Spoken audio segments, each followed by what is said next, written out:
nut swinger.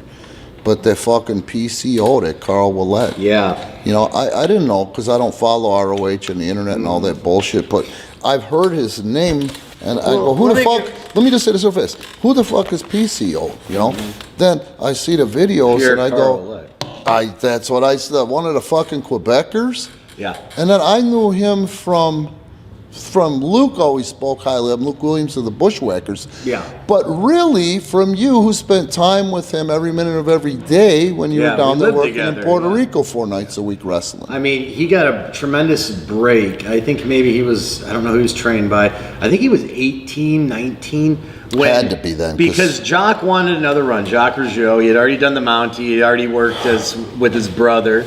Yeah. Prior to that as the Fabulous Rougeaus. The Mounties? Were they the Mounties? No, Rougeau brothers. The Rougeau brothers. But when they brought them, so Jock wanted another run, so he needed a tag team partner. So he found this kid, Carl, brought him in, a young guy, tremendous break. Looks the part. Yeah. That's all I know about They came in him. as the Quebecers. Yeah. And their manager was Scotty the Body Raven, Johnny Polo. Ish. But they had another fucking like Stunad. 2-year run maybe.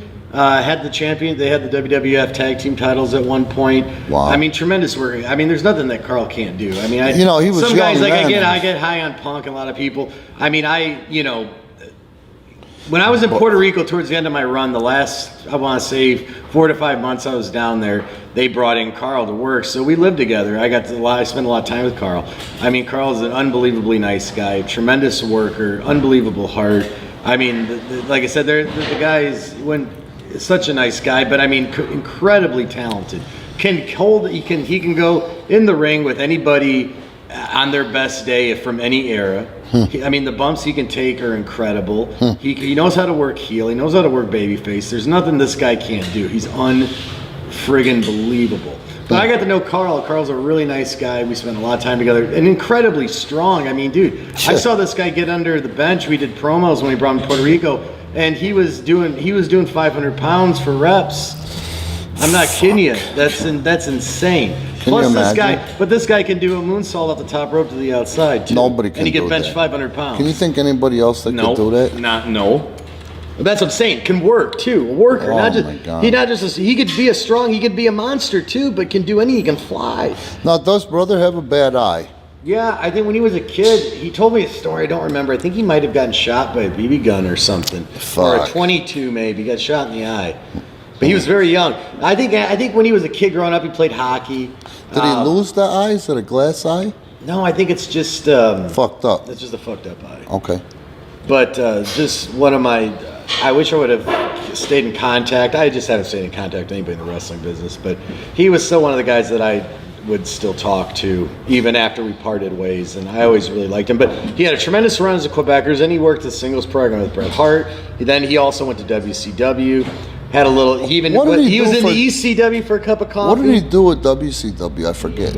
Him and Jacques did kind of a retread on the Quebecers, I believe. It's too bad he didn't go up there singles. Well, he did work singles because after Jacques left, he stayed in WWF as the Pirate. He did the Pirate too. Okay. The Pirate gimmick, not in WWF, I don't think, but he did it in WCW. He did the Pirate gimmick for a while too. But I mean, he had to run WCW, WWF. I mean, he worked with the two major companies from.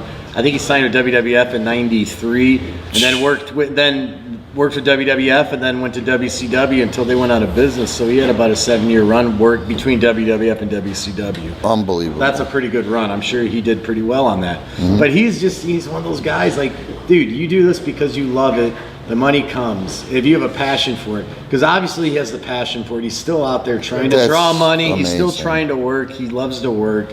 I'm not shocked because he's an anomaly phically. I mean, obviously. Yeah. You just can't. You're born. I mean, and that's the thing. Like, I hate to say that because I don't want to.